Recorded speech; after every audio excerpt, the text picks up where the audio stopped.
জাতির জীবনে একটা অত্যন্ত কালো ঘটনা, কালো অধ্যায়, সেই নিয়ে সাংবাদিক সম্মেলন। ফলে প্রতিটি বাঙালির এই বিষয়ে জাগরুক হওয়া, সংগঠিত হওয়া, প্রতিবাদ করা এবং এই কালো অধ্যায়কে বাংলার জনজীবন থেকে, বাঙালির জনজীবন থেকে নির্মূল করা, তার জন্য এই সাংবাদিক সম্মেলন। মূল ঘটনা, WBCS অর্থাৎ স্টেট সিভিল সার্ভিস পরীক্ষা, বাংলার যে আমলাতন্ত্র, সেখানে বাংলা থেকে যারা রিক্রুটেড হয় তাদের যে সর্বোচ্চ যে পদ যেগুলো, সেগুলোতে যারা ভর্তি হবে তাদের ভর্তির নিয়ম কি হবে, তাদের বাংলা ভাষার পরীক্ষা দিতে হবে কি হবে না, এটা হচ্ছে প্রশ্ন। প্রথমেই বলে রাখতে চাই যে ভারতে বাংলা ছাড়া প্রতিটি রাজ্যে, আমার বলতে একজন বাঙালি হিসেবে লজ্জা লাগছে যে বাংলা ছাড়া প্রতিটি রাজ্যে সেখানকার রাজ্য ভাষার লিখিত ডেসক্রিপটিভ পরীক্ষা দেওয়া বাধ্যতামূলক। গুজরাটি লিখিত পেপার দেওয়া বাধ্যতামূলক, মহারাষ্ট্রে মারাঠি লিখিত পেপার দেওয়া বাধ্যতামূলক,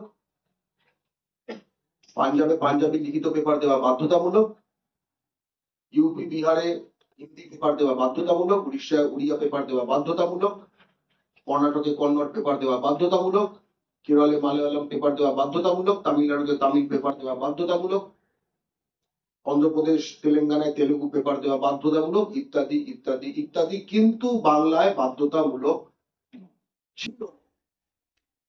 বাংলা পক্ষ দীর্ঘ 5 বছরের আন্দোলনের ফলে বাংলার ভূমিপুত্রদের দিকে মুখ চেয়ে যখন আমরা দেখছিলাম যে বহিরাগতরা বাংলা না জেনে বাংলার মাটিতে WBCS হয়ে যাচ্ছে, এই লজ্জার অধ্যায় আমাদের দিনের পর দিন দেখতে হচ্ছে এবং তাদের মাইনে আমাদের জোগাতে হচ্ছে এবং তারা হিন্দি মে বলো এই করে যাচ্ছে আমাদের বিডিও অফিসগুলোতে,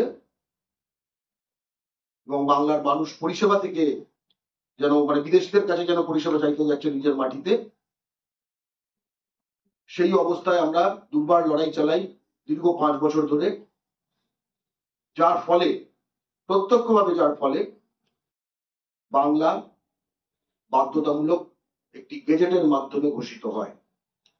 এটি ছিল স্বাধীনতা পরবর্তী সময় এক অর্থে বাঙালি জাতির প্রথম জয়, যেখানে বহিরাগতদের কাছে আত্মসমর্পণ করতে থাকা একের পর এক সরকারের নানা সময় নানা সিদ্ধান্তের উল্টো মোচড় প্রথমবার।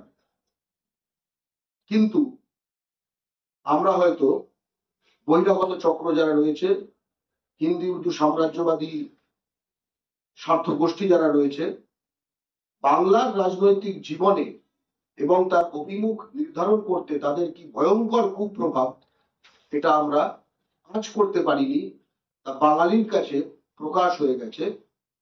বাংলার মুখ্যমন্ত্রী সাংবাদিক সম্মেলনে নবান্ন থেকে ঘোষণা করেছেন